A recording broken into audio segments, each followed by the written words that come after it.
tardes a todos. Mi nombre es Lorena García, soy vocal de la Asociación Española de Paisajistas y esta tarde voy a coordinar y a moderar esta sesión. Muchas gracias a todos por venir y por estar aquí. Muchas gracias también al Foro de las Ciudades por invitar y contar siempre con la Asociación Española de Paisajistas. Estamos muy contentos de estar aquí y de poder debatir y compartir con todos vosotros. Las ciudades contemporáneas están en plena evolución, por eso estamos todos aquí, estamos repensando la conectividad, la movilidad, aplicando nuevos criterios de sostenibilidad, reduciendo emisiones, creando estrategias de mitigación para la crisis climática, implantando más espacios verdes que aúnen los procesos naturales, sociales y culturales de los sitios, y todo esto pues es excitante. Dentro del estrés y de la emergencia también es excitante porque da lugar pues, a nuevas perspectivas, a nuevas visiones y a nuevas conversaciones. El anhelo de expansión que ha impulsado a la humanidad a lo largo de los siglos ahora se encuentra muy desfasado. Con una población mundial de 8.000 millones estamos agotando los recursos naturales a un ritmo insostenible. Seguir adelante no es una opción viable y tenemos que repensar nuestros estilos de vida y los sistemas económicos actuales. En adelante debemos enfocarnos en darle a la naturaleza el espacio suficiente para prosperar, para ser, para estar, y no como una moda pasajera, sino como un requisito fundamental para el bienestar de las próximas generaciones. La inevitable transformación de nuestro entorno demanda creatividad, imaginación y diseños innovadores. Necesitamos ser visionarios en cómo queremos que sean nuestras ciudades y nuestros paisajes en el futuro. ¿Qué legado deseamos dejar también atrás? Para eso vamos a estar hoy aquí, ¿no? Para poner en común casos prácticos, para poder compartir experiencias y para generar debates comunes y comunidad común. Esta sesión se titula El paisaje natural integrado en la ciudad y va a estar dividida en dos partes. En la primera parte va a haber como una apertura y conoceremos tres casos prácticos de Madrid, y en la segunda, bueno, dos de Madrid y uno de Bilbao, y en la segunda parte vamos a estar hablando de introducción a las buenas prácticas urbanas y recorreremos un poco la geografía española. Tenemos 10 minutos para cada ponencia, somos un montón, así que voy a intentar, lo siento si tengo que cortaros, voy a intentar ser un poquito rápida, ¿vale?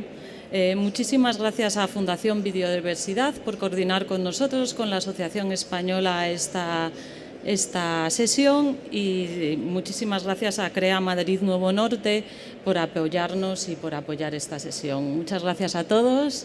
Vamos a empezar con José Manuel Ribes, que viene desde Valencia, director general de Estudios y Estrategias Ciudadanas del Ayuntamiento de Valencia, capital verde europea, y nos va a contar su proyecto. Muchas gracias por estar aquí. Gracias. Bueno, buenas tardes, muchas gracias.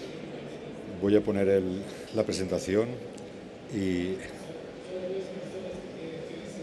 básicamente en primer lugar quería agradecer al Foro de las Ciudades de habernos invitado como representante del Ayuntamiento de Valencia. En segundo lugar, más o menos pediros disculpas porque no soy la persona más adecuada para presentar el tema de la capitalidad verde, aunque sí que es verdad que estamos súper orgullosos de tener este galardón de la Comunidad Europea, de valorar este esfuerzo que se ha hecho de la ciudad por llegar a ser una capital verde. Evidentemente, para tener y conseguir este apartado de sostenibilidad y de potenciación de la renaturalización que se ha dado a la ciudad de Valencia, no podemos pensar en 4 días, sino que tenemos una visión desde hace muchos años trabajando en este apartado, en este compromiso por la sostenibilidad.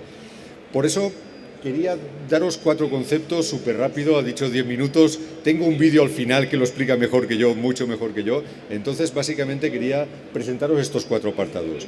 ¿Por qué Valencia? ¿Cuáles son los 4 ejes fundamentales que refuerzan esta capitalidad? El título de la sesión, el paisaje natural integrado en la ciudad, cuando lo leí pensé en la ciudad de Valencia. Quiero decir, es que lo tenemos integrado a través de esos ejes que llevamos desde muchos años potenciando. Y finalmente una pequeña conclusión y unos retos de futuro que son los que tenemos planteados.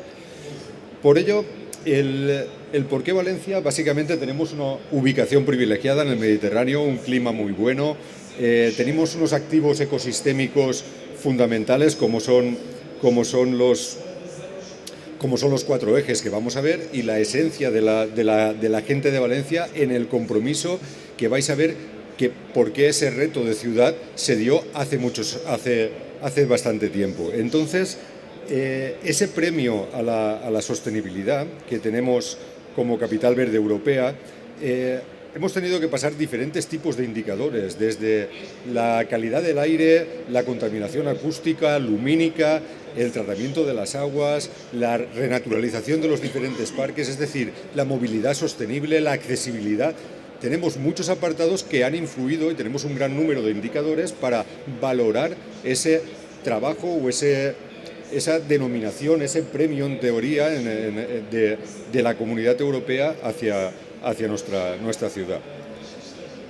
Tenemos un poco el honor de ser, digamos, la segunda, después de Vitoria, que fue la primera ciudad española nombrada Capital Verde Europea. Nosotros somos la primera mediterránea, es decir, en un clima un poquito más seco, en un clima un poquito diferente, pero hemos tenido la suerte de tener y contar con estos 4 ejes, que, si me permitís, es un poco la base de lo que os quería contar esta tarde, es decir, hablaros de la huerta, del mar, de la albufera y del cauce del río Turia. Yo aquí tengo un poco el corazón dividido y partido porque no sabría cuál escoger finalmente. Nos podemos quedar con cualquiera, pero los 4 son los ejes fundamentales de esta capitalidad y de este compromiso por la sostenibilidad desde la ciudad de Valencia. Entonces, si hablamos de la huerta, es que está pegada a la ciudad, quiero decir, hay una extensión grandísima con toda el área metropolitana. En diferentes localidades podemos hablar de 120 kilómetros de huerta sostenible, que nos facilita esa economía circular, pero que no solo se venden los productos en la ciudad de Valencia, sino que se pueden exportar y que son la base de nuestra dieta, la dieta mediterránea y de nuestra gastronomía. Aquí salimos y estás pasando de un barrio de Valencia a un huerto, es decir, que no tenemos, y de hecho estamos potenciando bastante los huertos urbanos dentro de los diferentes barrios. Es otro de los apartados que trabajamos con esta sostenibilidad. Cuando hago referencia al mar, el mar Mediterráneo, pues tenemos que nos regala un clima que podemos disfrutar unas temperaturas extraordinarias a lo largo de todo el año. Es una afluencia de turismo, pero aparte de todo esto, estamos hablando de unos 20 kilómetros de costa y tenemos diferentes playas. Unas playas que tenemos integradas prácticamente dentro de la ciudad, a pie podemos ir a la playa, y si te quieres ir a una zona un poquito más agreste, te puedes ir a las zonas de la Devesa, del Saler, que puedes ir con bicicleta, quiero decir que las tenemos muy cerca. Y sobre todo que todas esas playas tienen las banderas verdes, es decir, ahí se marca un compromiso de la ciudad por el mantenimiento de esa zona, porque sean sostenibles, porque sean atractivas y, en definitiva, que sean una fuente, como tenemos en la diapositiva, una fuente de riqueza, de biodiversidad y que articula la ciudad de alguna forma. Entonces, sumado a esto, nos vendría el tema de la albufera. La albufera, en algunos apartados podemos decir que es un pequeño mar de agua dulce dentro del término de la ciudad y que necesita una especial protección. Es parque natural desde el año 86 y lo que se ha intentado históricamente, desde hace muchísimos años, siglos, es combinar ese trabajo o esa actividad económica humana con esa protección de la biodiversidad que vive en la albufera. Es un conjunto, si lo contamos todo lo que es el contenido del parque natural, estamos hablando de más de 21.000 hectáreas, pero lo que realmente tenemos que poner en valor de esta albufera es su riqueza de fauna, de flora y de biodiversidad, que la tenemos al lado de casa, quiero decir, está al lado de la ciudad de Valencia. Por eso, esa especial protección, de hecho, hubo un acto relacionado con el tema de Capital Verde, habían diferentes premios Nobel y todos llegaron a la conclusión de que es un espacio que necesita una especial protección. Desde el Ayuntamiento se están haciendo muchísimos esfuerzos para trabajar y proteger esta albufera. El último eje al que quería hacer referencia es el río, el antiguo cauce del río Turia. Se tuvo que desviar, se tuvo que tomar una decisión porque las riadas inundaban la ciudad, generaban muchísimos problemas y especialmente grave fue la del año 57. A partir de ese año se buscó el desvío del río. ¿Por qué digo que ese compromiso con la sostenibilidad no viene de ahora, sino que viene de hace muchos años? Ese primer proyecto, el río, no sé si lo conocéis, hay alguna foto por aquí, pero mínima, y no me voy a parar a enseñar más cosas. Es un eje vertebrador, vertebra la ciudad de oeste a este. Es decir, es un parque lineal de 9 kilómetros y es el más grande de Europa, el parque lineal más grande de Europa. Ahí existen diferentes apartados que luego veremos, pero la primera idea que se tuvo con este desvío, con este antiguo cauce del río Turia, era hacer una carretera, era hacer una autovía por el medio de la ciudad. La ciudadanía se puso en contra, no lo aceptó, no quiso mantener ese proyecto, se rebeló y bueno, al final se consiguió crear el río que tenemos. Y realmente es que vas desde el parque de cabecera, que sería el principio donde está el bioparque, no sé si lo conocéis, que está en el este, y te lleva hasta la ciudad de las artes y las ciencias, que es mundialmente conocida. Por todo ese paso, ahí podemos encontrar diferentes museos, ocio, cultura, historia. Podemos ver la sabana africana en el bioparque y nos podemos ir al fondo de los océanos en el Oceanographic al final de la ciudad de las artes. O podemos ver una ópera al medio del Palau de les Arts. Es una zona impresionante de Valencia. Yo ya os he dicho que tengo un poco el corazón partido, pero a mí es una de las zonas que más me gusta, el poder pasear por este río, el poder hacer deporte. Sobre todo es la conexión que genera con diferentes barrios de la ciudad para llevarlos.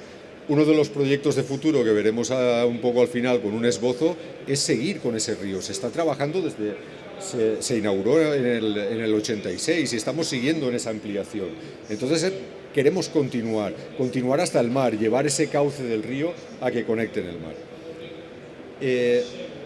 En este apartado, no sé si os habéis dado cuenta en las otras diapositivas donde está el logo del ayuntamiento, aparece que es la Valencia sostenible. Nosotros dentro de nuestra estrategia de ciudad tenemos diferentes miradas. ¿A dónde queremos ir? ¿Cuál es el futuro de la ciudad? Una de esas miradas, dentro de la saludable, dentro de la emprendedora, de la creativa, de la compartida, de la mediterránea, tenemos la mirada sostenible. Es decir, que forma de un modo transversal, toca todas las áreas, delegaciones del ayuntamiento. Si nos vamos a urbanismo, si nos vamos a parques y jardines, evidentemente, pero si, por ejemplo, estoy pensando con temas de accesibilidad, por ejemplo, hoy mismo se ha hecho una presentación de acceso a playas para personas con discapacidad, buscando esa renaturalización de las playas para poder dar esos accesos. Casi se me para el corazón, perdón, el susto. Yo digo, ya se me ha terminado el tiempo. Había pensado eso. Disculpad. Bueno, pues el tema de esta Valencia sostenible, que está marcada como esa mirada de futuro, es un trabajo de que necesitamos integrar esa sostenibilidad dentro del desarrollo social y económico de la ciudad. No podemos apartarlo, pero para ello necesitamos la participación, la colaboración de la ciudadanía, haciendo foros participativos para diseñar específicamente este tipo de miradas, es decir, este tipo de soluciones que buscamos en la ciudad. Y por último, más o menos, os quería hablar de esta diapositiva, el paisaje natural integrado dentro de la ciudad. No quería poner demasiadas imágenes del río, pero hoy tenéis un ejemplo. Todo eso, pero en 9 kilómetros, es decir, que es impresionante. Aquí los diferentes espacios urbanos nos han dado pues, más facilidades para llegar a alcanzar esta capitalidad verde. Pero quería hablaros de diferentes apartados, como por ejemplo, es que uno de los compromisos que queremos adquirir es ampliar el número de metros cuadrados verdes por habitante en la ciudad. Ahora podemos hablar de que aproximadamente un 70% de la ciudadanía tiene un espacio verde a menos de 5 minutos de su casa. Quiero decir que la vertebración, no solo con el río, sino con la gran cantidad de parques que tenemos dentro de la ciudad, por ejemplo Viveros, por ejemplo Parque Central, que estábamos comentando antes, es decir, que podemos tener ese acceso a esas zonas verdes. Evidentemente, esto nos ayuda a eliminar esas islas de calor, a buscar ese espacio que refresque durante los momentos más cruentos del verano. Luego, el tema de la protección especial de la biodiversidad que estábamos hablando, lo tenemos en el apartado de la protección de la flora y de la fauna que estábamos hablando de la albufera. Otro de los aspectos es el tema de la movilidad, súper importante. Nosotros estamos fomentando muchísimo el uso del transporte público. Pero ¿qué pasa? Los autobuses también contaminan. Tenemos un proyecto enorme de modificación de todos esos vehículos a híbridos eléctricos para mejorar ese transporte público. Otra de las políticas que se están implementando desde hace años es el proyecto, aquí lo tenéis, pero en Madrid lo tenéis, el Valenbici. Quiero decir, tenemos bicicletas y tenemos más de 200 kilómetros de carriles y de ciclovías para poderse desplazar en bicicleta por la ciudad, que es una forma muy ágil para viajar y más o menos segura. A algunos no los utilizan demasiado de forma correcta, pero bueno, es la mejor opción para esta movilidad. Es decir, que esos son diferentes tipos de proyectos que se están implementando, sobre todo en el tema de urbanismo y movilidad. Buscamos esa mirada sostenible, pero desde dentro de todas las áreas. Para continuar, es que no me deja pasar la diapositiva. A ver, aquí, ahora. Un poco como conclusiones y el futuro que buscamos en la ciudad es que esto es un premio, es decir, somos Valencia, Capital Verde Europea 2024, pero ¿y el 2025?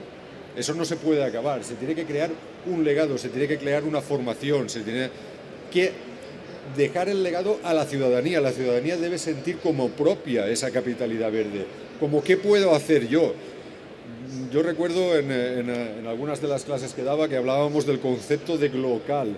¿Yo lo puedo hacer en mi casa y va a tener efecto en el global? Pues sí, va a tener efecto. Lo poco que podamos hacer es importante. Si eso lo interiorizamos, por eso yo que vengo un poco más de la parte de la docencia, para mí el tema de la formación desde pequeños es fundamental en este apartado. Integrar esa participación y hacer que la ciudadanía tome como suya esta capital y que no sea solo un premio de un año, sino que continúe ese legado, porque como mínimo podemos marcar esa fecha, que sería mucho más atrás, pero imaginaros que estamos hablando de un proyecto de sostenibilidad desde el 1957. Por ello que lo que intentamos es continuar ese legado, que no sea solo una etiqueta, que no sea solo un título, que no sea solo un premio y un año de diferentes jornadas a las que estáis invitados, pues, evidentemente, pero que no se quede solo ahí, que deje, que moje, que llegue a la población.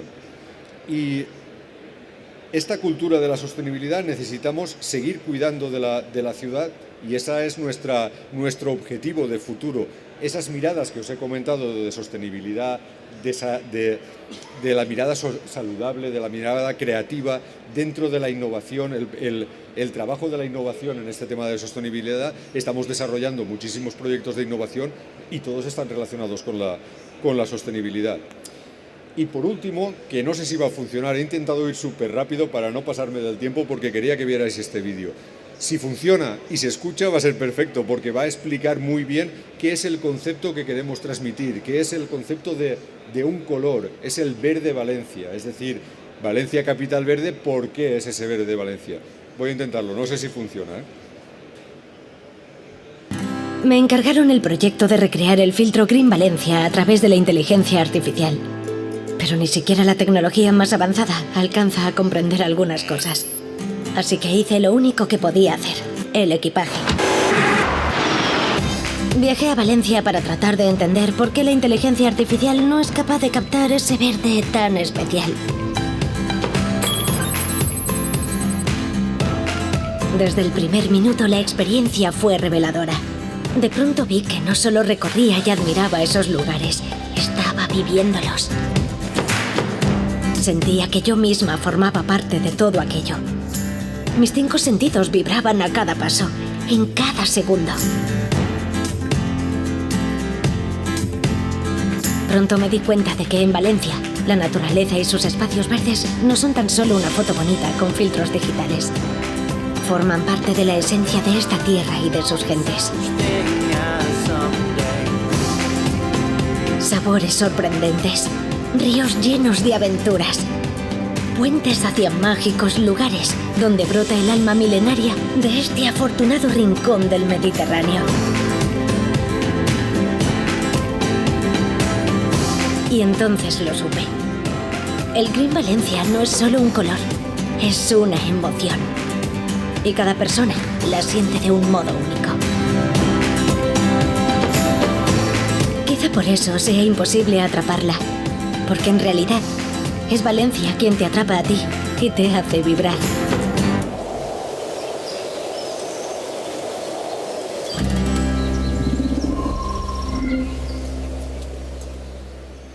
Bueno, pues con esto sí que quería terminar la presentación. Básicamente, de que os llegara el concepto de ese esfuerzo que se ha hecho desde la ciudad, de que se intenta ser un poco un modelo para diferentes ciudades. Tenemos un apartado de capitalidad verde en la cual se están recogiendo todos los trabajos de diferentes ciudades europeas para crear lo que sería el libro verde de Valencia, que vendrá a realizarse a final de año cuando hagamos el cambio a la próxima capital verde. Y una de las ideas que tenemos en este apartado es que sirva para el resto de ciudades todos aquellos proyectos que nosotros hemos implementado dentro de la ciudad, que se puedan compartir con diferentes ciudades. Por eso que os invito, aparte de que a mí me gusta, os invito a poder disfrutar de este Green Valencia y de la capitalidad verde que tenemos asignada. Muchas gracias.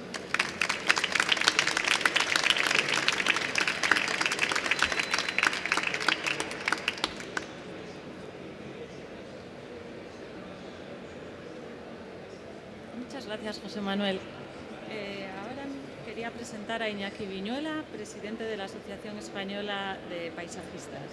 Gracias, Iñaki. Gracias, Lorena.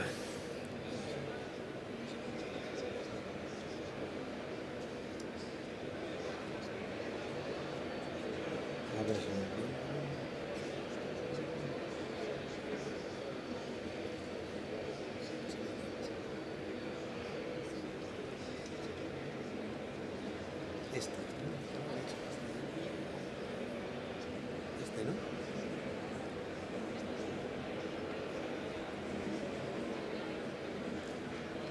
Bueno, buenas tardes a todos por venir.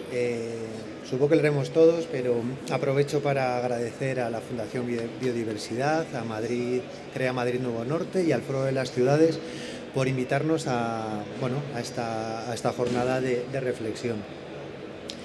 Yo, como representante de la Asociación de Profesionales del Paisajismo, lo que os voy a plantear aquí hoy son unas ideas, unas reflexiones, y lo que me gustaría es poner sobre la mesa el valor de los paisajistas en temas de renaturalización, de diseño urbano y de en general creación de espacios verdes. Luego mis compañeros hablarán de casos concretos, de casos de estudio, entonces yo creo que se haga una visión general del paisajismo en temas de renaturalización, pues luego ya podremos entrar en proyectos concretos. La primera pregunta que me hago es ¿qué es la renaturalización urbana? Bueno, pues leo la definición y la comentamos. Es la integración de la naturaleza en áreas urbanas para mejorar la calidad de vida. Este enfoque implica creación de espacios verdes, restauración de ecosistemas y reducción de impactos ambientales negativos. Vale, hasta aquí todo correcto. Podéis ver también algunos ejemplos que he seleccionado. Algunos nos son bastante más cercanos y otros son de nuestro entorno o incluso más lejanos. Pero lo que sí que es evidente es que hay una tendencia en todas las ciudades, lo acabamos de ver en Valencia y en el resto también, y lo veremos en el resto de casos, de volver a naturalizar las ciudades, volver a traer la naturaleza al centro de las ciudades. Pero la pregunta que me hago es, ¿Por qué tenemos que renaturalizar las ciudades? La respuesta es bastante obvia, pues porque alguien las desnaturalizó antes. Entonces, lo que sí me gustaría es aprovechar para pediros o para que nos concienciemos y no volver a cometer los mismos errores. Se sigue construyendo, se sigue desarrollando, se sigue promocionando. Entonces, hagámoslo bien de una vez y incluyamos el verde, incluyamos la naturaleza, incluyamos los servicios ecosistémicos en nuestros proyectos. Por supuesto, contando con los paisajistas, que para eso estamos aquí. Como os decía, la renaturalización, la inclusión de la naturaleza en los proyectos. ¿Cómo se hace? Bueno, yo considero que se basa en dos pilares. Uno es la infraestructura verde y otros son los servicios ecosistémicos. Están completamente entrelazados. Las definiciones de estos conceptos son el conjunto de reserva, zonas verdes, elementos naturales diseñados y gestionados para ofrecer servicios ambientales a los seres humanos. Bueno, seres humanos o seres vivos en general, porque convivimos con otra cantidad de especies incluso en el ecosistema urbano. Y poner en valor los servicios ecosistémicos, que son las contribuciones de los sistemas naturales al bienestar humano y a su calidad de vida. ¿Cuáles son estos beneficios? Bueno, son infinidad, pero voy a comentar o voy a resumir unos cuantos en tres categorías. Los más evidentes, que son los medioambientales, por ejemplo, la creación y regeneración de hábitats, la mitigación del cambio climático, la reducción del efecto isla de calor, protección contra inundaciones, gestión del agua, secuestro de carbono, retención de agua, protección del suelo, reducción de la contaminación atmosférica, etc. Los sociales, también importantísimo, son la creación de zonas de esparcimiento y de recreo, la salud y el bienestar, tanto físico como psicológico, creación de zonas de identidad de apoyo, oportunidades de educación, formación e interacción social. Y los económicos. También creo que posiblemente hasta ahora se tenía la idea de que invertir en naturaleza, en zonas verdes, en un proyecto de determinada calidad, era un gasto de dinero. Y lo que sí que quiero aprovechar es para decir que esa inversión, que en realidad no es tan grande, sí que tiene un retorno en el corto o medio plazo bastante importante. Por ejemplo, incrementando el valor de las propiedades y del suelo, la creación de empleo, el incremento del turismo y la mejora de la producción alimentaria. Teniendo todo esto en mente, es decir, las ventajas y los beneficios de la infraestructura verde y los servicios ecosistémicos, damos el siguiente paso. ¿Cuál es la labor del paisajista en estos procesos de renaturalización, de creación urbana, de gestión del entorno verde? Bueno, pues voy a aprovechar y voy a leeros la definición que da la Federación Internacional de Arquitectos Paisajistas y luego la comentamos. Por lo menos comento cosas que a mí me llaman la atención. La leo para no dejarme nada. Bueno, los arquitectos paisajistas o los paisajistas planifican, diseñan, gestionan entornos naturales y construidos aplicando principios estéticos y científicos para abordar cuestiones de sostenibilidad ecológica, calidad y salud de los paisajes, memoria colectiva, patrimonio, cultura y justicia social. También dirigen y coordinan otras disciplinas. También se ocupan de la interacción de los ecosistemas naturales y culturales, por ejemplo, de la adaptación y la mitigación relacionadas con el cambio climático, la estabilidad de los ecosistemas, mejoras socioeconómicas y aspectos de la salud y el bienestar de la comunidad, a fin de crear lugares que favorezcan el bienestar social y económico. Ahí es nada. De esta definición yo destacaría muchas cosas, pero voy a centrarme en dos. En el primer párrafo habla de los principios científicos. También creo que hasta ahora se tenía la percepción de que los paisajistas llegaban, ponían las flores, lo ponían bonito, lo ponían, digamos, echaban la última capa sobre lo que hubiera construido. Pero realmente no es así. El paisajismo es una disciplina con una gran carga científica y hay que tenerlo en cuenta. Aunque no se profundice en muchísimos campos, sí que se tiene una visión global de todos los temas que componen un proyecto de infraestructura verde o de paisajismo. Luego daré algunos ejemplos. Y en el segundo párrafo, que también lo repetiré varias veces porque me hace especial ilusión, porque en algún momento llegará, es dirigir y coordinar a otras disciplinas. Esto lo hago sin ninguna intención de nada, sino simplemente de decir que los paisajistas tenemos el conocimiento de poder aglutinar a los diferentes expertos y orientar el proyecto en la dirección adecuada. Aquí llegará, todavía no ha pasado, pero en otros países, sobre todo anglosajones y en Estados Unidos desde luego, los paisajistas son los profesionales que lideran los equipos multidisciplinares cuando se trata de proyectos o de regeneración urbana o de generación urbana. Ahora mismo pues estamos, o cada vez más estamos incluidos en los equipos multidisciplinares, aunque no los lideremos, pero bueno, que todo llegará. En el día a día, ¿cómo se traduce todo ese conocimiento, toda esa sabiduría que tienen los paisajistas en la redacción de un proyecto? Bueno, pues nuevamente, el deseo o la aspiración es a liderar esos proyectos. ¿Por qué? Porque podemos aplicar el conocimiento transversal en varias áreas, y aquí viene también enlazándose con el conocimiento científico. Los paisajistas tienen conocimientos de construcción, de diseño, planificación, ecología, jardinería, edafología, arboricultura, gestión de agua, un montón. Entonces, el resto de profesionales, desde luego, igual tienen más profundidad de conocimientos, pero en un área más concreta. El paisajista es capaz de abordar todas esas disciplinas y unificarlas.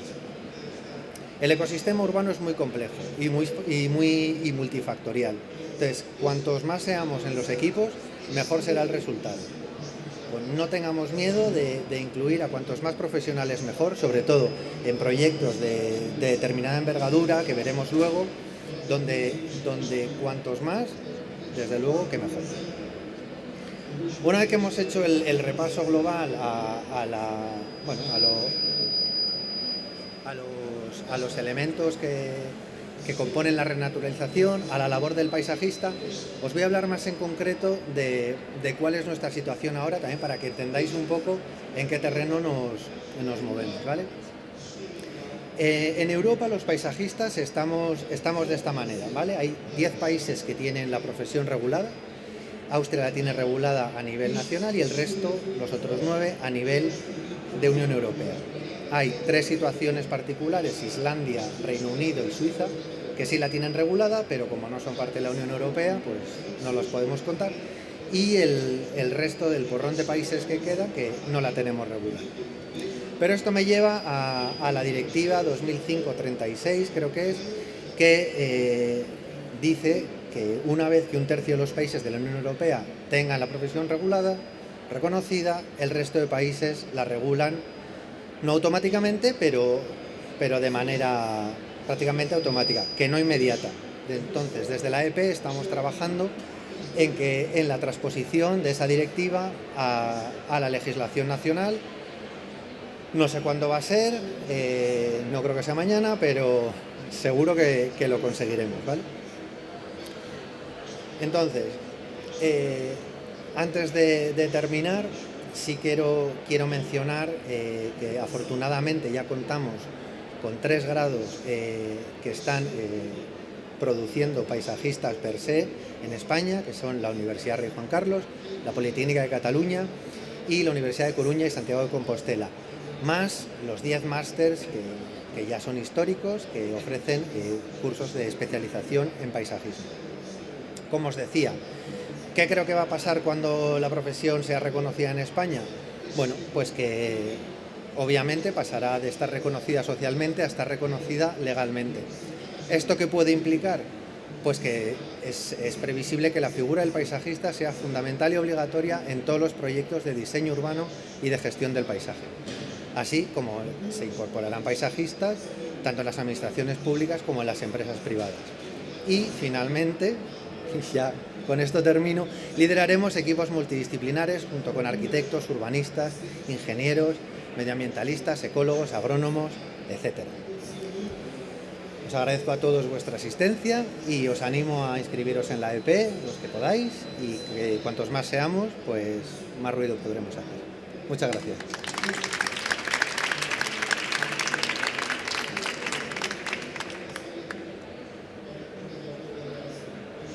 Muchísimas gracias, Iñaki.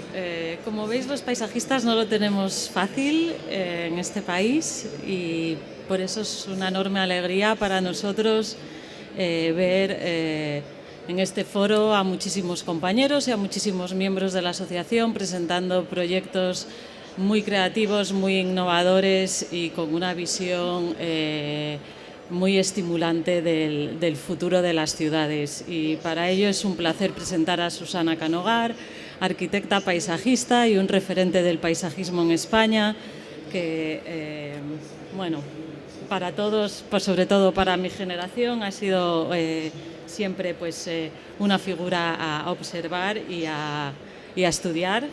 Y viene a presentarnos el Parque Princesa Leonor en Valdebebas, un proyecto en el que ha estado trabajando un montón de años y que, bueno, es muy interesante, lo vais a ver. Muchas gracias.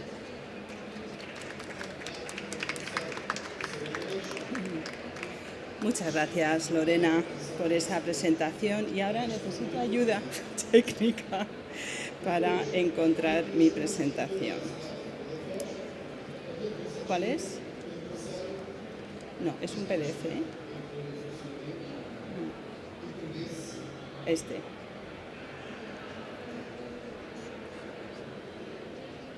Pantalla completa. Bueno, tengo que decir, ¿cómo se abre pantalla completa? Ah, sí, bien. Bueno, tengo que agradecer al Foro de las Ciudades invitarme a participar en este evento y desde luego también a los patrocinadores, a la Fundación Biodiversidad, a Madrid Nuevo Norte y por supuesto a mi AEP del Alma. Que bueno, fui presidenta de la Asociación de Paisajistas ya hace mucho tiempo y bueno, pues os sigo a distancia porque una tiene fuerzas limitadas que hace falta para ser paisajista, hace falta muchas fuerzas, pero bueno, que estáis consiguiendo cosas poco a poco. Bien, yo llevo trabajando en este proyecto de Valdebebas ya muchos años, 18 años, y tengo especial ilusión de presentar este proyecto, este parque, porque realmente es la última pieza que falta de este gran desarrollo urbano. Para aquellas personas que no conocen Valdebebas, espero que a todos los que son de Madrid por lo menos les suene, aunque solamente sea porque ahí está la ciudad del Real Madrid, que sale tanto en las noticias, especialmente últimamente con ese super fichaje de Mbappé, pero también yo creo que es un referente en otras cuestiones. Y antes de hablar del Parque Princesa Leonor, creo que tengo que repasar algunos de los temas que nos llevan al trabajo este último del Parque Princesa Leonor, que creo que es un buen ejemplo de naturaleza en la ciudad. Bien, yo creo que Valdebebas es un ejemplo de cómo una Junta de Compensación apuesta por temas de sostenibilidad. Ahí en el año 2000 y pico, 2004 estamos hablando, y yo creo que eso tiene mucho valor porque en ese momento quizás parecía un coste excesivo el dedicar recursos a lo verde, etc. Bueno, pues Valdebebas ya tiene 30.000 habitantes, ha sido un éxito total y la gente vive ahí precisamente porque tiene unos espacios verdes muy amplios y variados y la gente quiere que sus hijos crezcan ahí. Es bastante llamativo la cantidad de gente joven con niños pequeños que viven ahí. Entonces, la red estructurante de zonas verdes creo que es uno de los temas clave en el que trabajamos en ese momento y la verdad es que fue curioso el poder convencer de plantar 18.000 árboles y dejar los parques ya terminados, los parques urbanos ya terminados antes de que llegara el primer habitante a Valdebebas. Y esto dio tiempo a que se afianzaran las plantaciones. Quiero también destacar que el nuevo parque se incorpora a una actuación que es la del Bosque Metropolitano de Madrid y yo creo que esto es muy importante porque nos ha dado algunas experiencias sobre lo que supone el poder trabajar en estos espacios periurbanos a veces muy degradados. Bueno, la red de conectores verdes que llevan a este gran espacio central, de lo cual os voy a hablar en un momento, estos conectores verdes ya llevan más de 10 años plantados y desarrollándose. Son ya ejes verdes con sombra, que son los parques de cercanía para estas viviendas que tienen cierta altura, porque como parte, digamos, del criterio de sostenibilidad se densificó la huella urbana, hay uso mixto, hay mucho movimiento por las calles.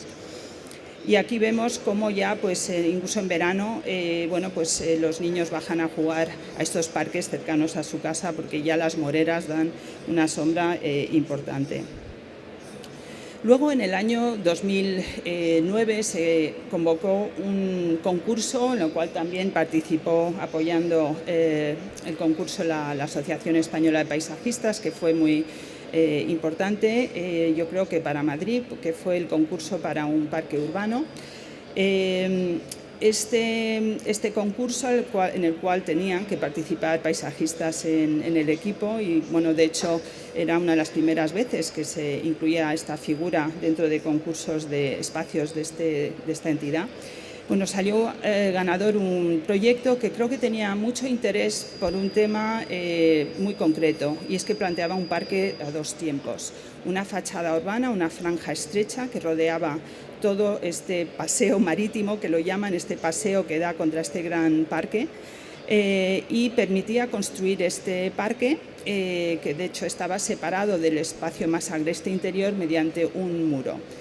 Y este hecho permitió que se pudiera construir este parque. Se separó desde el punto de vista de planeamiento para poder hacerlo, pero se pudo construir este parque en el año 2018, un parque lineal largo, y que vemos ahí una imagen en el 2018 terminado. Sin embargo, el resto del parque entró en una especie de impasse durante más de 10 años. Sencillamente, pues la crisis económica, muchos factores no hicieron posible el sacar adelante este gran espacio, que era clave para poder terminar los compromisos de urbanización de la Junta de Compensación para el Ayuntamiento de Madrid. Y este espacio era crítico porque unía de alguna forma el Parque Forestal Felipe VI con lo que es la trama urbana de Valdebebas, la urbanización.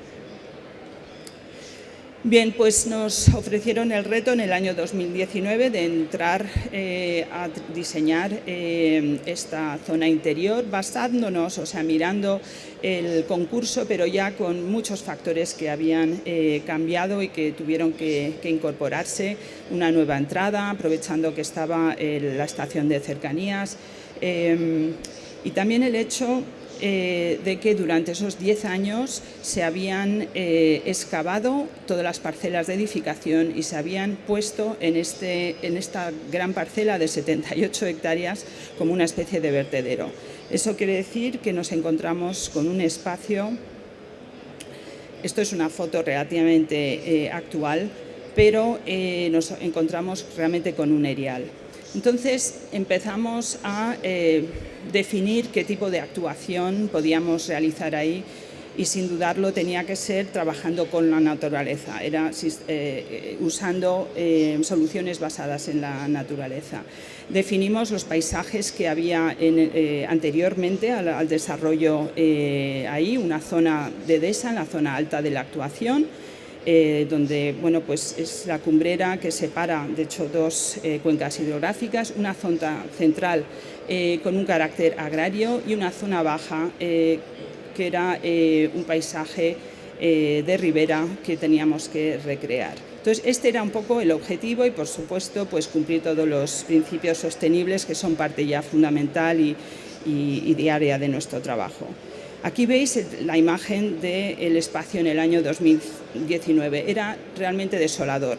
Al hacer un poco el análisis de qué se podía aprovechar, por supuesto la topografía, el tema hidrológico, que era súper importante. La urbanización se había construido encima de parte del arroyo de Valdefuentes, que conecta con el río Jarama eventualmente, y esto había que gestionarlo. La Confederación había dado permiso para ello, pero en fin, esto era una oportunidad a la cual le queríamos sacar partido. Aquí vemos que el arroyo Valdefuentes, una parte lo pisa la huella urbana y también parte se encuentra en el parque.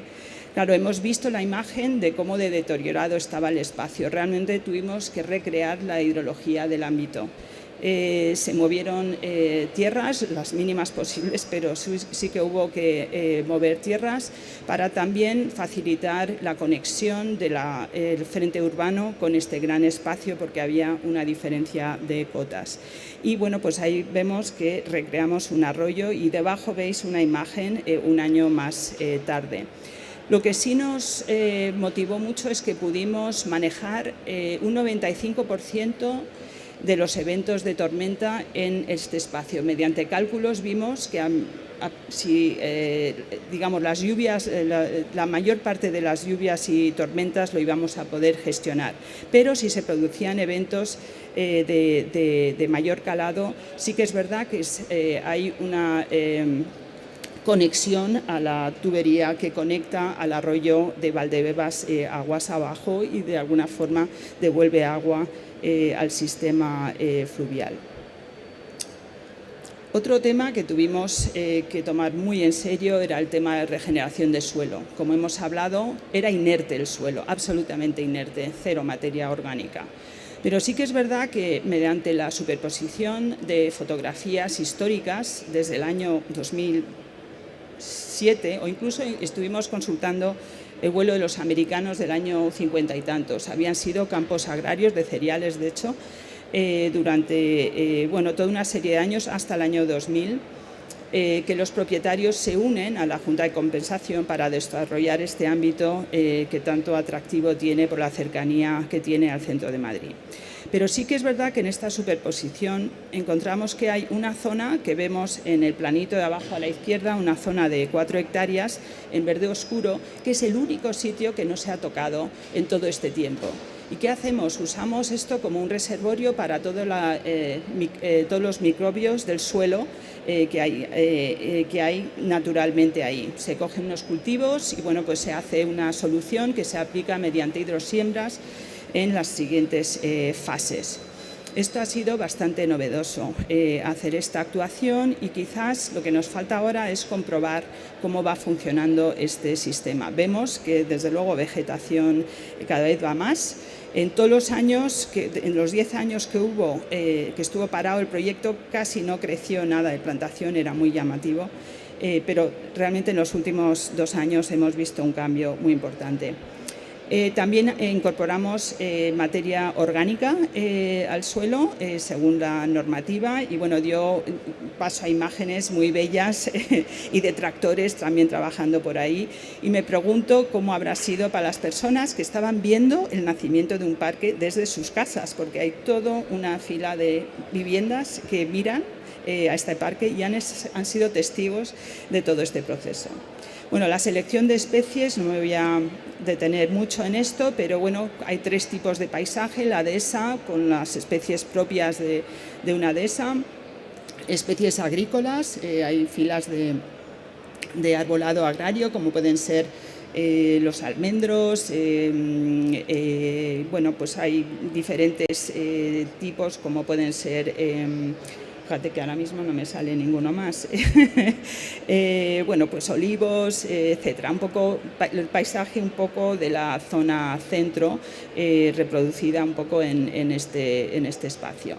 Y también frutales, que bueno, nos parece interesante haber probado también algún tipo de frutal que bueno, pues viene teniendo cierto interés en el mundo agrícola, como son ¿cómo se llama? Bueno, pues ahora se me ha ido, problemas ya de Alzheimer. Bueno, el caso es que sí que hemos probado las cosas clásicas, pero también algunas especies novedosas. Y luego también quizás a destacar de ese presupuesto realmente bastante limitado de 12 millones, para esta actuación es poco dinero. También raspamos suficiente dinero haciendo virguerías para construir varias edificaciones que dieran apoyo a esa labor de educación ambiental. En el norte, cercano a donde estaba la parte más importante de población, el número 1 se encuentra el Centro de Educación Ambiental, que está empezando a arrancar con un proyecto. Luego en la zona centro, en lo alto de la Cumbrera, había una plaza que se hizo para ver las vistas de 360 grados, pero también para un kiosco, para ayudar a que la gente vaya ahí a disfrutar del paisaje. Y en el sur, en el número 3 y 4, hay varios edificios. En el 3, un futuro centro de huertos, y en el número 4 un edificio de información que coincide con ese acceso principal, que es donde está la estación de cercanías. El tema de la señalética era muy importante y hicimos un esfuerzo muy grande en desarrollar todo un sistema tanto orientativo como también interpretativo del paisaje, porque claro, durante mucho tiempo no se van a ver cosas y bueno, pues hay que informar al público un poco de lo que está pasando, del proceso. Y yo creo que bueno, incluso ha habido cierto interés por parte del Bosque Metropolitano de poder aplicar esta señalítica también a esos proyectos. Ya veremos en qué queda. Y luego ya como una serie de conclusiones rápidas, porque seguro que ya me he pasado de los 10 minutos. El arbolado se plantó bastante grande, de calibre 18-20, pero también más pequeño y más grande, según lo que encontrábamos en los viveros. Pero tengo que decir que los 2 primeros veranos fueron infernales. Y aunque todo el arbolado lleva riego, ha habido bajas relativamente importantes. Esto ha sido bastante dramático, especialmente, diría yo, las encinas, que era de llorar, porque bueno, pues habíamos plantado también pequeños, pero también grandes, porque esto es un parque que se abre inmediatamente al público y quieres que se vea. Pero bueno, la lección es que quizás no hay que arriesgarse y plantar más pequeños. El tema del cambio climático nos afecta muchísimo. Otro tema que, bueno, podemos plantearlo luego, pero bueno, naturaleza, ¿qué es? Naturaleza es lo verde. Creo que también el tema agrícola es muy importante en este parque, porque lo que nos parece es una oportunidad fantástica de involucrar a las personas que viven ahí y también gente de Madrid en lo que es la seguridad alimentaria, saber de dónde vienen los alimentos y esos paisajes, por qué son importantes para nosotros. Y bueno, pues la gran alegría es que inicialmente se hicieron unas plantaciones en los campos de cultivo que habíamos previsto, con forraje y con especies para ayudar con nitrógeno. Luego, en este año, el Ayuntamiento ha empezado a cultivar diferentes cereales y probando diferentes variedades de avenas y de trigo, etcétera, y bueno, pues que hace un paisaje, la verdad es que muy bucólico y bonito. Y vemos la evolución desde el año 2020 a este último año. Y ya un par de imágenes solamente para que veáis la zona del arroyo, esta primavera, el aspecto que iba teniendo. Y ya creo que es la última imagen. La gran alegría es que efectivamente la hidrología está funcionando muy bien y en un punto muy cercano a las viviendas hay un lago alimentado por todo este sistema hidrológico donde se están creando hábitats. Y aquí vemos una de las primeras familias de patitos que han nacido este año en Valdebebas, que fue realmente para mí emocionante. No tienen ningún miedo porque hay una valla, estás por encima del paisaje y se acercan, y entonces está lleno de gente mirando con prismáticos más allá, pero también niños disfrutando de la fauna ahí mismo, en su ciudad, en Valdebebas. Nada, pues muchas gracias. Seguro que habrá cosas que compartir luego en la charla y nada, pues me alegro de haber podido compartir un poco unas primeras imágenes. Y esto es el principio de muchos años para formar este parque. Gracias.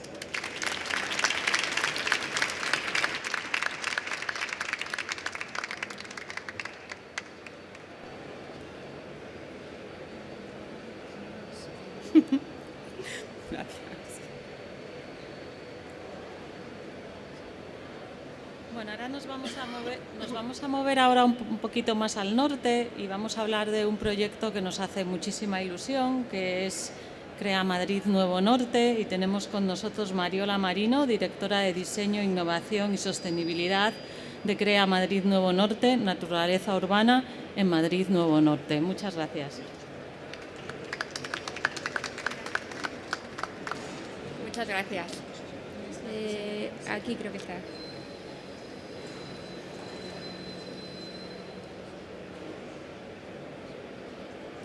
Bueno, muchas gracias a todos. Espero que se me oiga bien. Intentaré hablar más alto que los vecinos. Perdona. Ya le doy yo. Ahí está.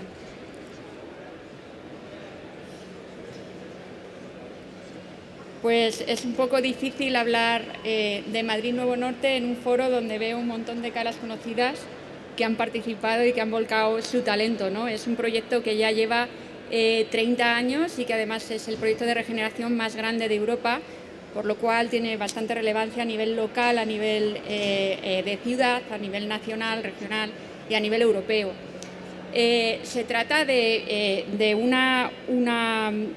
una brecha que ha producido el ferrocarril en el norte de la ciudad, separando la ciudad en dos. Tiene 5,6 kilómetros de longitud, con lo cual se duplica el efecto de borde. Son 2,3 millones de metros cuadrados. Todas las ciudades tienen bordes y existe esa frontera, ese límite que es invisible, ¿no?, entre la ciudad desarrollada y la ciudad por desarrollar. Pues Madrid tiene 2,3 millones de metros cuadrados y están al norte. Ahora es el momento de desarrollarlo porque cuenta con el consenso político, cuenta con el apoyo de las administraciones, pero sobre todo cuenta con los ciudadanos que están pidiendo que desarrollemos este área para conseguir que esos barrios se junten y para conseguir acabar con el efecto de borde. Además es que está situado en un punto estratégico a nivel medioambiental, a nivel económico y a nivel social de la ciudad. Y para eso vamos a hacer un viaje rápido a través del tiempo, entendiendo que el espacio público es el reflejo de la historia de Madrid y a través de su eje estructurante, que voy a señalar con el puntero, que está compuesto, ¿no?, por el Paseo del Prado, el Paseo de Recoletos y el Paseo de la Castellana, podemos entender el pasado de la ciudad de Madrid. Y con el nuevo eje ambiental, el nuevo paseo ambiental que aporta a Madrid Nuevo Norte, aporta a la ciudad de Madrid, Madrid Nuevo Norte, podemos entender el futuro de la ciudad de Madrid. En cuanto al pasado, bueno, pues ya el Paseo del Prado, con Alfonso X el Sabio encontramos algunas referencias, que era un arroyuelo, eran huertas, y ya con Felipe II se ordena construir unas hileras de álamos y es la primera construcción de este paseo del Prado. Y con Felipe IV se triplica la población de Madrid y se llega hasta lo que conocemos el paseo de Recoletos. Carlos III en el siglo XVIII ya le da ese aspecto más señorial, lo transforma no puedo pasarlo. Lo transforma en el aspecto de Salón del Prado, ¿no? A ver si puedo ahora. ¿Qué pasa en el siglo XIX? Aparece el primer ensanche, es el Plan de Castro. Por primera vez se planifica la ciudad. Y con la planificación de la ciudad, igual que pasaba en La Habana y París, se está teniendo en cuenta el primer tranvía, se está teniendo en cuenta las calesas. es lo que va a dar una forma nueva a la ciudad, pero si os dais cuenta, el Paseo de la Castellana sigue siendo orgánico, se va adaptando a la topografía, sigue la línea del arroyuelo de Fuente Castellana. ¿Y qué pasa en el siglo XX? Pues que aparece el automóvil y tiene todo el sentido y toda la lógica delante de nuevos ministerios en aquel momento, tras la Guerra Civil, construir una gran avenida imperial para a las marchas militares y para el vehículo. Y en la segunda parte del siglo XX, el automóvil ya se convierte en el protagonista absoluto de la ciudad. Y con esto el carácter de Castellana llega a coger ese carácter de autopista dedicada, un homenaje al coche.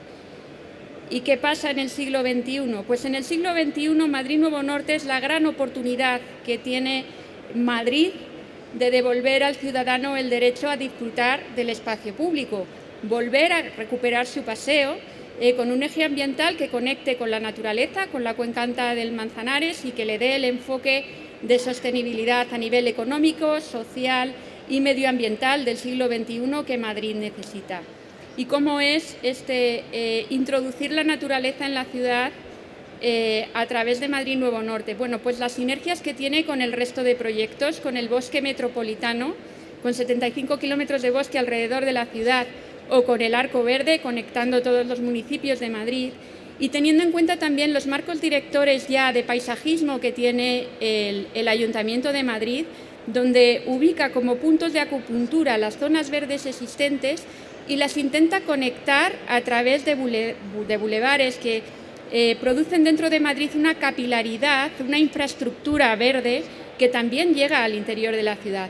Pues en este sentido Madrid Nuevo Norte va a ser una pieza clave en el norte de la ciudad como puerta de acceso a la biodiversidad y a los beneficios ecosistémicos de la cuenca alta del Manzanares.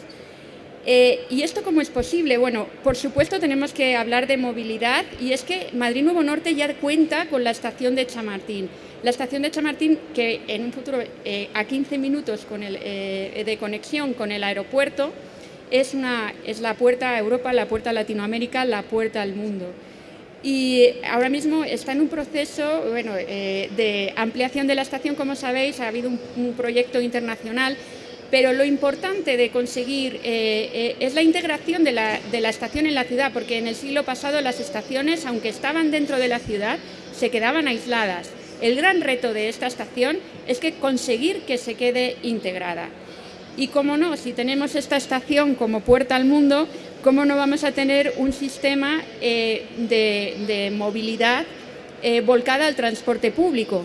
Pero no solo eso, bueno, tenemos una nueva línea de metro con 3 nuevas paradas, 2 de cercanías, autobuses de alta capacidad, autobuses urbanos e interurbanos, pero vamos más allá, estamos haciendo análisis de los peatones, cómo es la movilidad activa, una movilidad de las blanda, no solo peatones, sino las movilidades nuevas que han surgido en el siglo XXI.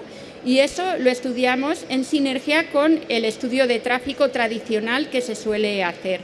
Entonces, hemos visto los puntos neurálgicos de actividad, las líneas de deseo de los peatones para moverse por Madrid Nuevo Norte y hemos analizado la convivencia del peatón con el vehículo. Y eso nos da espacio para conseguir renaturalizar la ciudad y hacer esa capilaridad del área verde dentro de la ciudad. ¿Y cómo lo estamos haciendo? Pues el eje ambiental no solamente son las calles, es también las áreas que hay entre las calles, las parcelas deportivas, las parcelas culturales del ayuntamiento que van a formar parte de este eje ambiental, incluso las residenciales que están junto al eje ambiental, que a través del factor verde van a formar parte también de él y se van a beneficiar de él.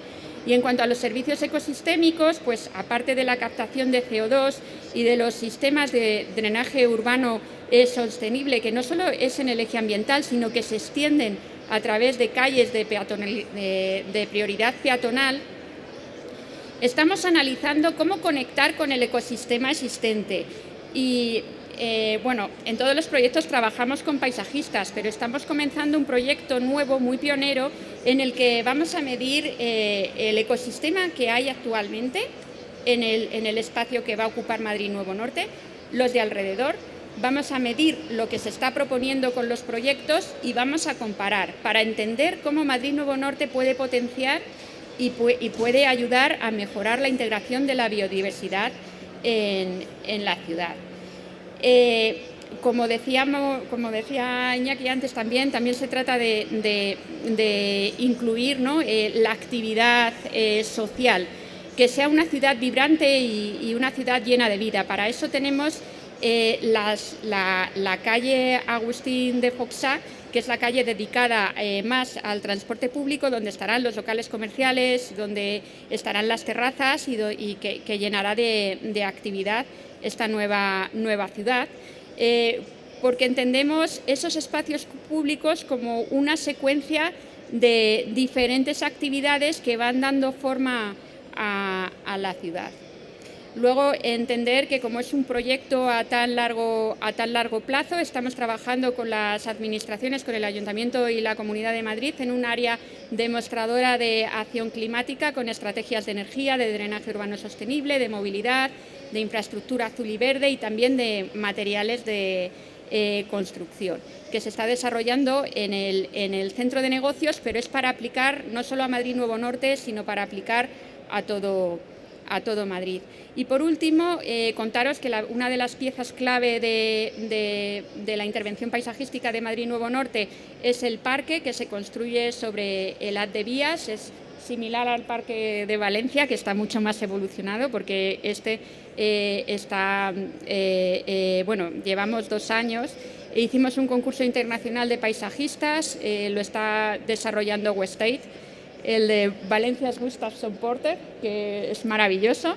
Y en este parque principalmente lo que se ha buscado es la construcción de un bosque y se estudió la estructura que cubre las vías del tren y viendo dónde los árboles se podían desarrollar mejor, la conexión entre los barrios y también la conducción de las brisas, estudiando cómo se comporta el clima en este área y conduciendo las brisas a un punto donde culmina, que es el Jardín del Viento, que es un hito en el parque.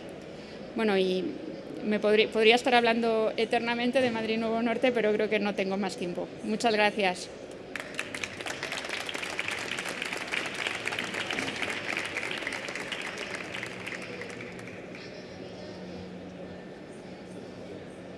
Muchas gracias, Mariola. Ahora vamos a cambiar de escala a una escala un poquito más pequeña, de la mano de Mix Paisajismo. María Barceló y Soan Pérez nos van a hablar de Oasis en Tetuán.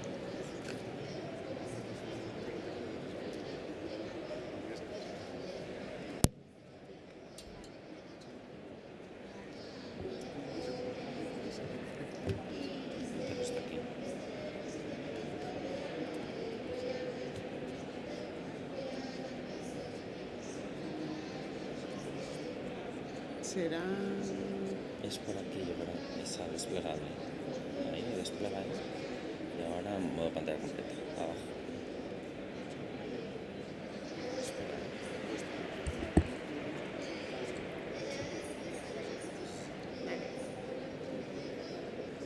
Hola, buenas tardes. Primero de todo, dar las gracias a la organización, al Foro de las Ciudades, a la Asociación de Paisajistas por invitarnos. Y nada, ya nos metemos al lío, que tenemos 10 minutos. Aquí se pasa, vale.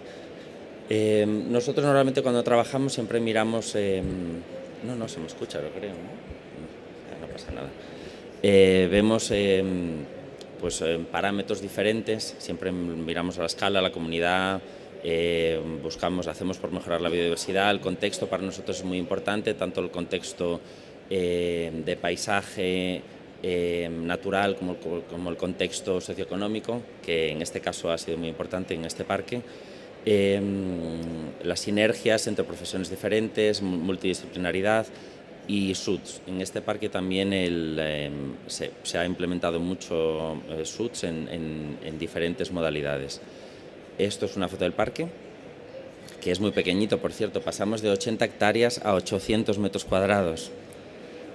Estos son otras intervenciones públicas que hemos hecho, pero nada, 200 por hora. Esto es en Londres, esto también es Londres, esto es el Bosque Metropolitano, otra intervención en Reino Unido, y esto es el concepto de oasis que entendemos nosotros. Esto es una foto de Madrid desde el Parque de las Siete Tetas, y cuando estás ahí arriba lo único que ves realmente verde es un puntito verde hacia la izquierda, que es el Parque del Retiro, y el resto es todo mineral y bastante duro, hasta que al fondo ya ves la sierra. Entonces lo que intentábamos crear dentro del barrio de Tetuán, que está ubicado aquí, vemos un mapa de la infraestructura verde, era esa sensación de oasis, que la gente pudiera salir de sus casas y llegar a un punto en el medio del barrio donde sintieran un poco el contacto con la naturaleza.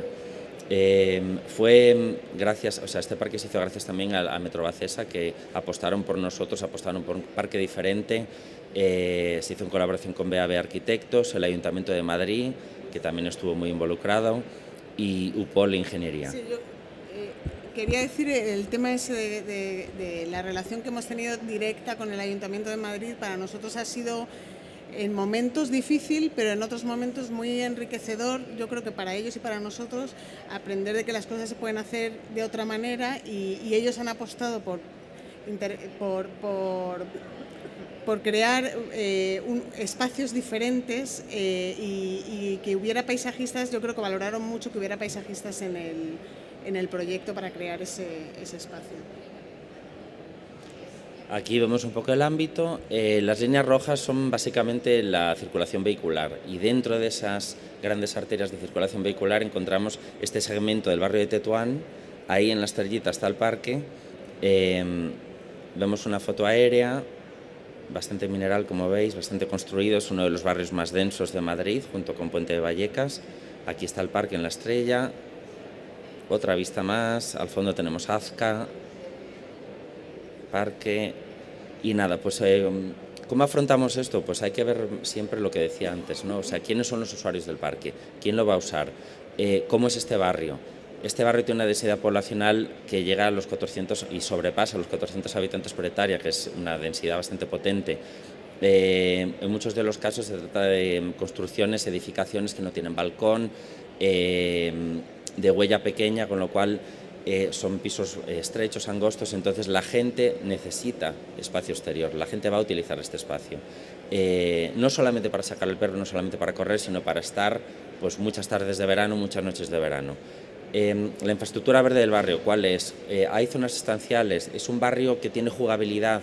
Las calles están dominadas por el coche, sí, no, en este caso sí, son calles estrechas, mucho coche, mucho tráfico, mucha dedicación al aparcamiento en superficie, movilidad peatonal restringida, aceras estrechas y soleamiento pues regular, porque las calles son estrechas, los edificios son de 4 o 5 plantas, y entonces pues que te dé el sol a nivel acera es complicado.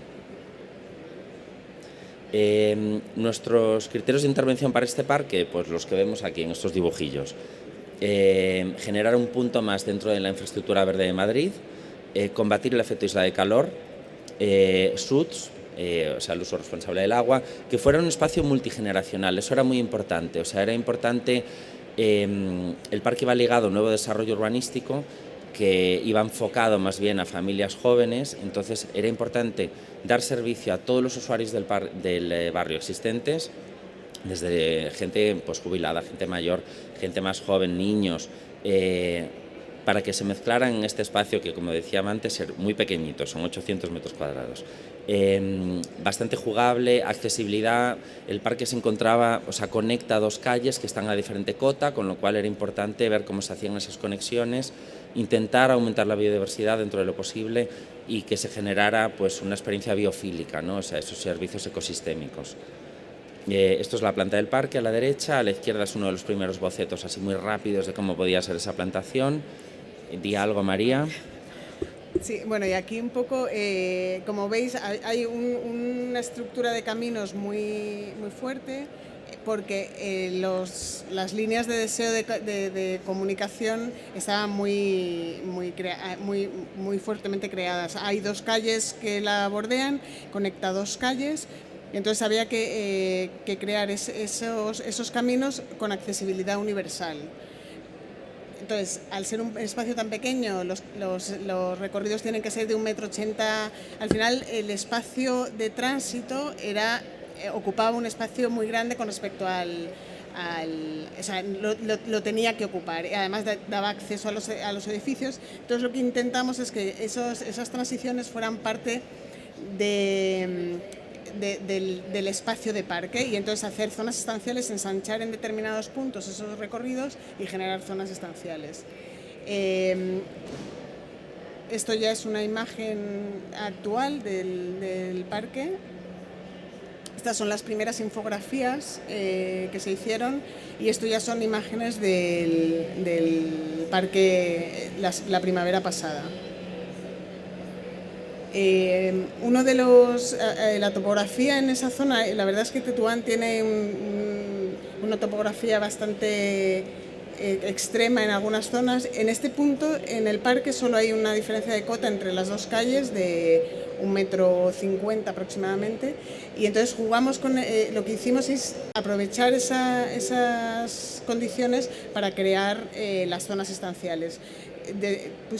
Localizamos la zona de juegos en la parte más llana, y lo que hicimos fue transformar esos condicionantes en oportunidades, y lo que hicimos con la topografía, lo que hicimos es generar unos muros de contención que limitaban las zonas de vegetación, apoyaban a los recorridos, y además nos ayudaban a hacer el borde del parque infantil. En vez de hacer una valla de colores primos, los niños solo ven en colores primos.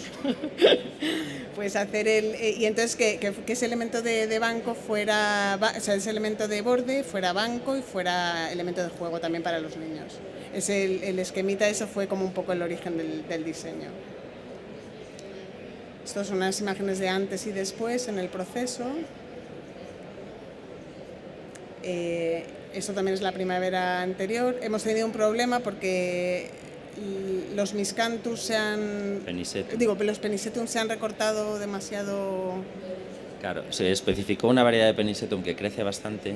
Entonces lo que pasó es que vinieron unas trombas, no sé si os acordáis, en septiembre del año pasado, que hubo varias seguidas. Entonces, claro, se cayeron al camino, pues la gente de mantenimiento se asustó, dijo, ¿esto qué es? Bicho muerto en el camino, hay que cortarlo. Entonces les pegaron un tajo a cero en septiembre. Entonces la pobre planta, pues desde septiembre hasta que intentó volver esta primavera, ya pues como que no tenía energía, entonces han muerto muchos. Afortunadamente el resto de la plantación es muy dura, muy sólida, y pues como que poco a poco se va llenando ese espacio. El parque tiene 2 años, por cierto, este es su segundo año de vida. Y esto es Suds, lo que comentaba antes María. Nos quedan 1 minuto, pero nos vamos a pasar 1 minuto.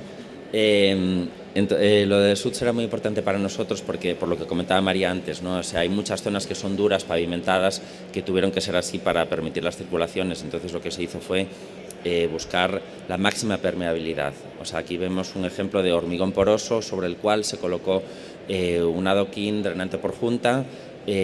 Además se utilizaron geoceldas para atenuación, para acumulación de agua, y además también tenemos jardines de lluvia. Una de las cosas, para poder regar los parterres, se hicieron cortes en las pretinas, con lo cual el agua, veis ahí que se filtra y se escapa al parterre, con lo cual permitiendo ese ciclo natural del agua. Y luego, para el uso de la plantación, se hizo un estudio de soleamiento en profundidad, y bueno, un poco los criterios que se barajaron, pues bajo mantenimiento, bajo requerimiento hídrico, provisión de sombra fundamentalmente, arbolado y arbusto como refugio para la avifauna y mucho árbol de sombra. Te queda 1 minuto. Estas son otras imágenes. Bueno, aquí un poco la paleta de arbolado, dale tú. La paleta en inicio fue un poco más variada, pero ahí fue donde hubo una negociación con el ayuntamiento y con los equipos de mantenimiento, entonces la paleta se restringió a lo que estamos viendo. Es una paleta que, bueno, pues dentro de la sencillez intenta abarcar flor, cambio estacional, tener especies de hoja perenne y sobre todo cubrición de copa. Se busca una cubrición de copa de un 80% mínimo. Ya veis que en el segundo año, estas fotos las sacó María la semana pasada, ya estamos llegando ahí. O sea, se plantó árbol de bastante calibre, desde 20-25 hasta 30-35 alguno, en las gleditsias, y luego la arbustiva, pues veis que son arbustivas de toda la vida, desde abelias a pitosporum, de varios tipos. Experimentamos un poco con choisia, que nos utilizaba mucho aquí, en los jardines de lluvia con iris germánica y un poquito de Raphiola episídnica. Y ya está. Y aquí fotos. Bueno, tenemos un vídeo que es casi tan bueno como el de Valencia. ¿Cómo se enciende esto? Nada, esto fue la semana pasada y nos gustó ver mucho que estaba lleno de gente y... Espera. A ver. No sé cómo... ¿No? No sé cómo va, a ver. No, porque claro... Porque es el PDF, mierda. Bueno, era un vídeo bastante cutre, pero se veía muy bien el uso del parque. El parque lo usan muchísimos niños, hay gente sentada. Hay gente sentada y ancianos, era un momento, el vídeo es muy cortito, pero gente paseando al perro, niños... Gente riñéndole a María por sacarle fotos a los niños. También. Bueno, ya está, muchas gracias.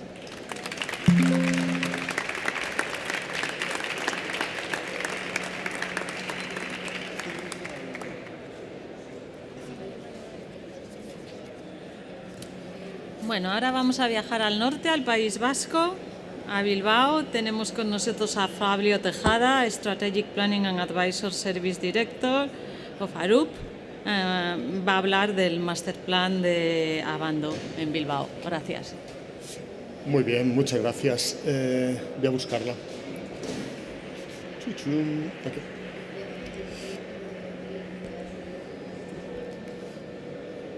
Bueno, en primer lugar, comentar que Teresa Gali, que es con la que hemos estado trabajando, hoy no puede estar por motivos profesionales, está en Suiza, y también el equipo de GIC, que vamos juntos en este concurso, para el concurso del soterramiento del AVE, ¿no?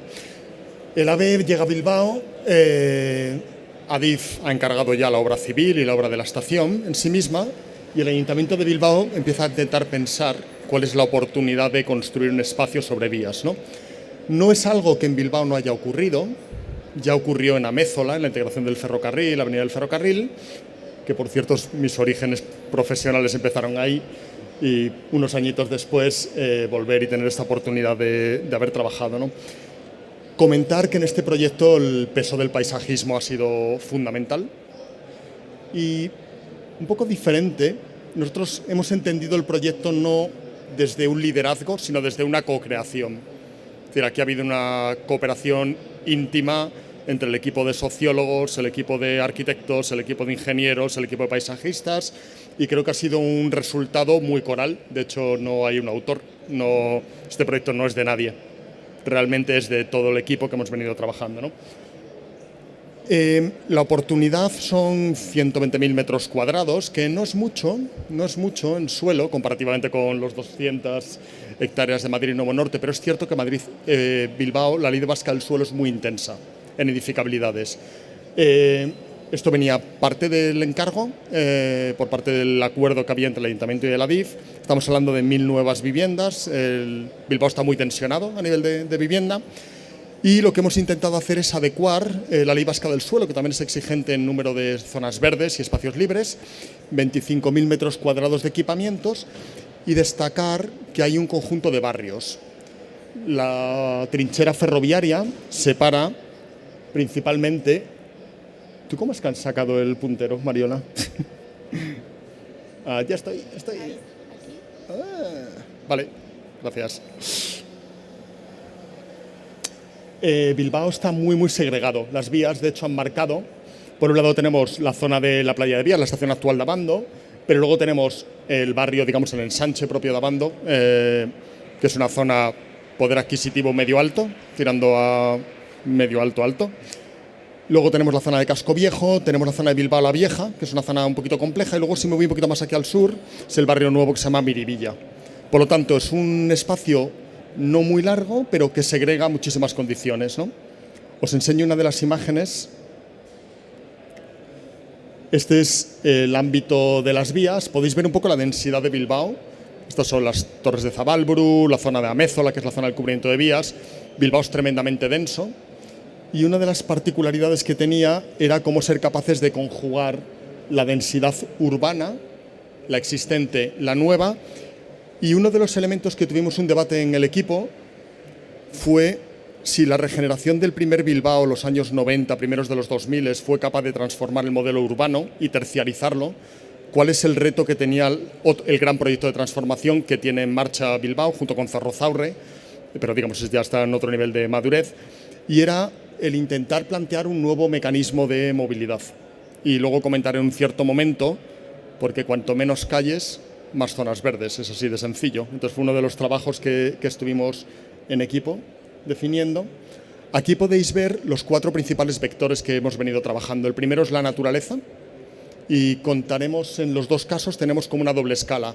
Lo que contribuye el proyecto a una escala de ciudad, a Bilbao como capital, como espacio especialmente denso, pero también a escala de los diversos vecindarios, ¿no? Los pequeños barrios que nos vamos encontrando y cómo vamos dando respuesta.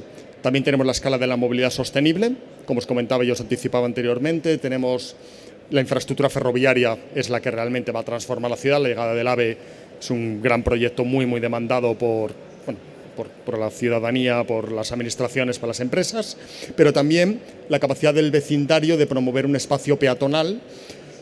Hay problemas de segregación y de inclusión social, y el mejor objetivo ha sido utilizar la densidad en las zonas de mayor conflictividad para que estuviera muy activada la planta baja. Lo que estábamos intentando hacer es que hubiera mucha gente en la calle, porque al final siempre hay una premisa en las ciudades que hay más gente buena que mala, y al final si la gente buena está en las calles, pues los malos acaban retirándose un poco, ¿no? Valor social, otro de los elementos fundamentales es la cohesión, como estaba comentando, pero también la restauración, el rescate del patrimonio. Tal vez si tuviéramos que poner un pequeño pega a la transformación de Bilbao, es que en la ría quedó muy poco del legado industrial, muy poco. Realmente se hizo la política de tierra quemada, ¿no? Regeneración muy pura. Yo creo que la oportunidad aquí de recuperar algunos pequeños elementos es uno de los espacios que podíamos aportar como una reflexión sobre qué tenemos que hacer. Y el último es la activación, ¿no? Tanto de equipamientos como de comercio. Aquí veis un poco la intervención a nivel de naturaleza. Todavía recuerdo el concurso cuando estábamos. Tuvimos una pequeña diferencia. Le estaba preguntando antes a Luis sobre qué opinaba la DIF del Parque Central y la plantación de espacios de gran porte sobre vías. En Bilbao eran muy claros en el pliego, prohibido.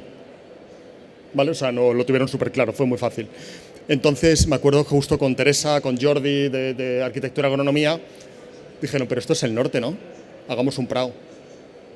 Entonces, la verdad es que todo el proyecto se basa en coger desde Gran Vía, ir subiendo con un espacio público continuo, que vas jugando muy bien con los desniveles, o sea, va trabajando para evitar recovecos, evitar zonas complicadas, y simplemente es una lámina verde, que ahora veréis en un minuto, y que al final le da...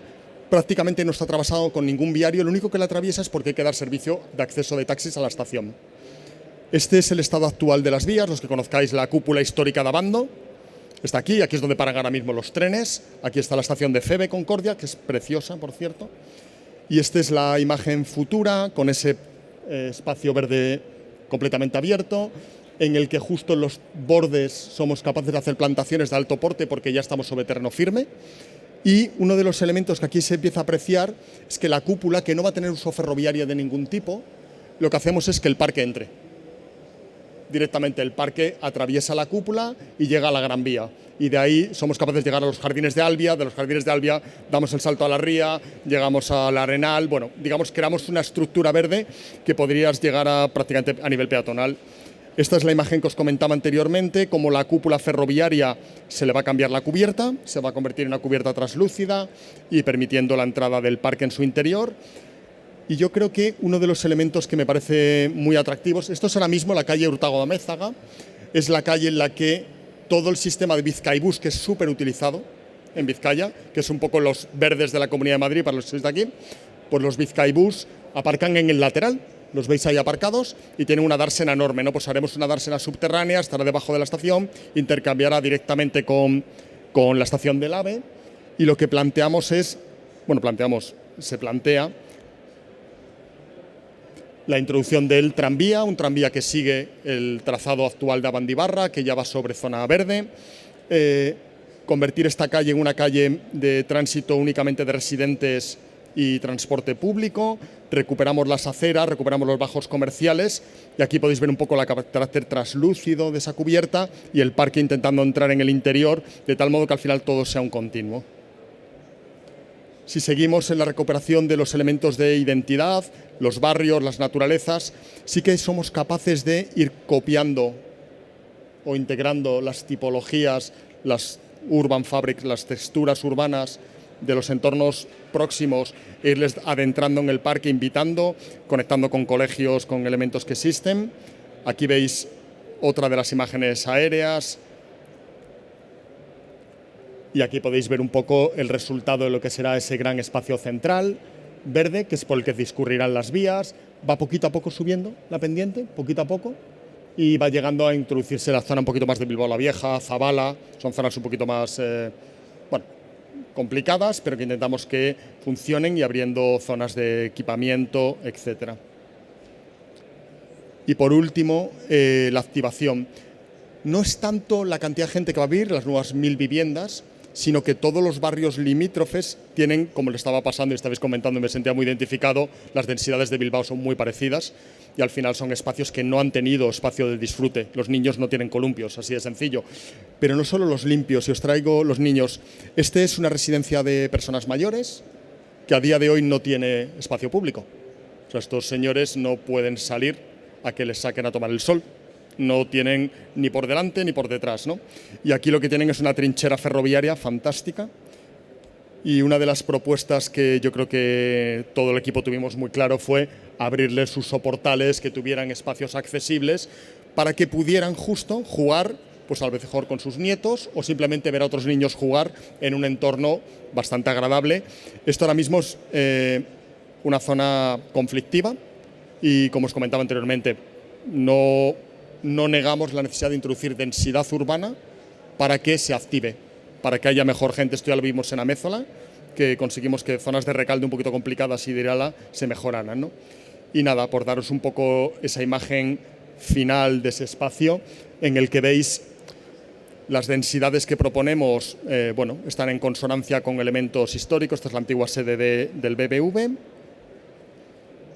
Y bueno, esto es un poquito la planta con la que hemos empezado a trabajar y bueno, por supuesto tendrá evoluciones, haremos procesos de participación con los vecinos, haremos procesos de participación con otros agentes, con el sector público, Adif, por supuesto, el sector inmobiliario y siendo capaces un poco de conseguir que este proyecto cree lo que fue ya la primera regeneración de Bilbao, que ha sido como un proforma que otras ciudades hemos adoptado, pues intentar conseguir que Abando sea un poco lo mismo, ¿no?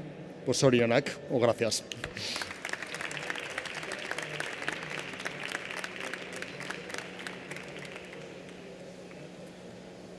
Flavio, María, Joan, Susana, si queréis sentaros para debatir un poquito. Necesitamos una silla más.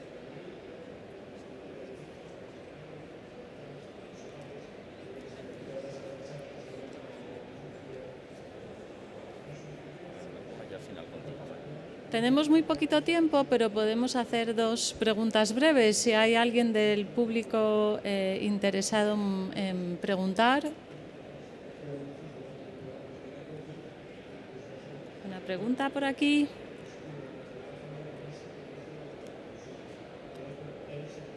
Bueno, pues empiezo yo. Después, en las jornadas de esta mañana ha habido mucha conversación en torno a cómo afrontar todos estos cambios, ¿no? Y lo difíciles que son este tipo de proyectos. Y me gustaría preguntaros también un poco en la línea de lo que ha pasado en otras sesiones.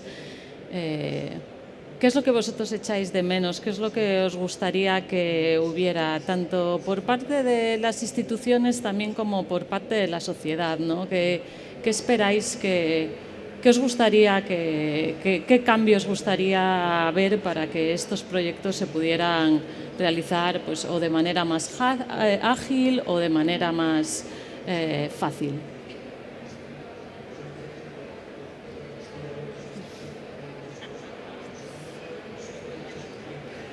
¿Están los micrófonos? Sí. A ver si funciona. Bueno, yo un poco hablo desde la experiencia en Valdebebas. Quizás uno de los temas fundamentales a la hora de crear un espacio verde es luego el tema de la conservación y el mantenimiento. Y bueno, en la primera fase de Valdebebas, estos primeros conectores verdes que hicimos, nos encontramos con que a la hora de entregar unos parques implantados, que llevan ya 4 años implantados, falló la conservación, el contrato no pudo ser y estuvo varios años sin conservarse aquello y se perdieron cientos de miles de euros de planta. Esto fue bastante dramático y una pena para la ciudadanía en general y un mal gasto de dinero. Pero bueno, el caso es que lo interesante fue volver a un proyecto como el del Parque Princesa Leonor, con otro modelo también de jardinería 10 años más tarde, un tipo de plantación más autóctona, y tengo que decir que volvió a pasar lo que pasó al principio, que falló el tema de la conservación. El contrato de mantenimiento no se ha firmado hasta hace 2 meses, es decir, ha estado 1 año y pico sin conservación. Pero precisamente este modelo de parque admite, porque lo que hace es trabajar con la naturaleza. Es verdad que el cambio climático es muy importante. Ante los calores, 40 días seguidos de 40 grados, es que es como se fríe la planta, pero lo que sí se echa de menos es, digamos, una mayor agilidad por parte de la Administración, a veces, o por lo menos en Madrid, de recoger el testigo de los elementos de conservación y seguir trabajando con los diseñadores durante el proceso. Creo que también es fundamental, es decir, no acaba el trabajo cuando lo entregas, que haya unos años posteriores que se trabaje con los diseñadores para hacer esos estudios postocupacionales, para entender cómo lo está usando la gente, que a veces no es como se preveía en la faceta de diseño. Entonces, bueno, mejor colaboración entre los diseñadores y la Administración que recoge ese testigo. Eso es un poco mi experiencia. En este apartado, yo lo veo un poco desde la parte de la Administración, y muchas veces es súper complicado el poder llevar a cabo cualquier proyecto, pero siguiendo las pautas y la normativa correspondiente para poder licitar ese contrato, que a veces es difícil, y ahí entra la previsión de poderlo trabajar. Pero una cosa muy interesante que es vale, ya lo tenemos, ¿qué hacemos después? Ese es uno de los retos que nos deberíamos plantear en el tema de análisis de indicadores y ir haciendo TICs. Es que es tan fácil como ir haciendo TICs. Esto lo tenemos, esto lo hemos revisado, ese contrato está para ese mantenimiento. La planta va a sufrir si no tiene agua. Nosotros lo vemos en la huerta, lo vemos es decir, que esa falta de agua conlleva a veces una falta de previsión, o que hay una frase que no me gusta, pero se repite mucho, y es que aquello que es urgente te quita lo que es importante, te quita el tiempo o la dedicación para lo que es importante, y todo ello es importante. Entonces, por parte de esa Administración, el desbloqueo de es agilizar la Administración, es uno de los grandes retos que debemos superar, aparte de todo lo que hemos dicho, que es todo un gran reto, como, yo qué sé, yo viendo las imágenes de Valdebebas, en el tema de que lo has dicho tú, el secarral, a cómo está evolucionando, cómo va, es que claro, es un esfuerzo que se está haciendo y es una cosa que no se puede perder. Está el TIC del mantenimiento, ese es el que tenemos que seguir. El tema de esos indicadores, pero desde cualquier apartado, tanto desde el apartado educativo, que es más o menos el mío, hasta el tema paisajístico o el tema de infraestructuras más grandes. Nosotros también tenemos ese problema de cara a algunos conceptos, algunas ciudades misión, que estamos en misión climática, misión digital. Una de las reivindicaciones que hacemos a Europa es que faciliten esos proyectos, que faciliten esa ayuda, que no sea a veces tan farragoso el tema de papeleos, el tema de burocrático, que rompe la línea, porque te quedas sin contrato de mantenimiento, se muere. Entonces, ahí estamos perdiendo. Yo estoy de acuerdo que ese tema se debe agilizar. Tenemos muy poquito tiempo, yo creo que Mariola, tú querías comentar. No, solamente reforzar, porque ya lo han dicho, lo de trabajar desde los dos lados, porque en Madrid Nuevo Norte lo que hemos aprendido durante mucho tiempo de desarrollo que llevamos es que hay que trabajar mano a mano con la administración y también con la ciudadanía, ¿no? De también educarles a cómo usar, ¿no?, esos parques. Ir viendo qué es lo que ellos esperan, cuáles son las qué es lo que necesitan, ¿no? Como decías en Abando Ibarra, ¿no?, darte cuenta de que tienes la residencia de ancianos, cómo lo van a usar, y en cuanto al mantenimiento, en cuanto se pueda, meterles en el carro, porque cuantos más seamos, como decía también Flavio, no se trata de proyectos de autor, se trata de proyectos de consenso, se trata de proyectos de trabajar todos juntos y que sea reversible, desde el lado del proyectista y desde el lado de las administraciones, nada más. Pues muchas gracias. Vamos un poquito de retraso, así que vamos a dar lugar a la segunda parte de la sesión de hoy. Muchas gracias a todos. Ha sido muy interesante. Gracias por venir.